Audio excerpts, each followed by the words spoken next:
Welcome back to మనం TV. నేను మీ పవన్ బెస్వాడ. ఇప్పుడు హైదరాబాద్లోని అఫ్జల్ పార్క్లో ఉన్న భారీ చింత చెట్టు సరిగ్గా 117 ఏళ్ల క్రితం 150 మందిని కాపాడిందని మీకు తెలుసా?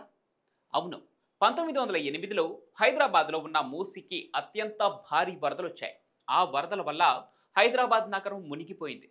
అఫ్జల్గంజ్ వద్ద నీటి మట్టం 11 అడుగుల ఎత్తుకు చేరిందంటే అర్థం చేసుకోండి వర్షాలు ఏ రేంజ్లో దంచుకొట్టాయో.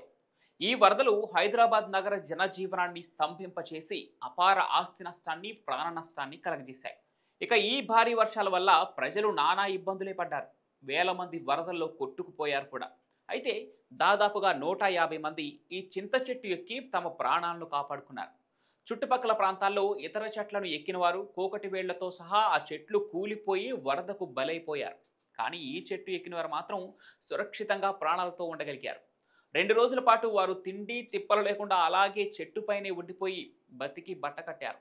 400 ఏళ్ల వయసున్న ఈ చింత చెట్టు నేటికి సజీవంగా ఉంది. చెట్టు చేసిన మహోపకారాన్ని ప్రస్తుతిస్తూ ఓ ఫలకాన్ని కూడా ఏర్పాటు చేశారు. వరదల్లో 150 మందిని కాపాడిన ఈ చింత చెట్టు ఉన్న ప్రాంతాన్ని అఫ్జల్ పార్క్గా నామకరణం చేసి అభివృద్ధి చేశారు.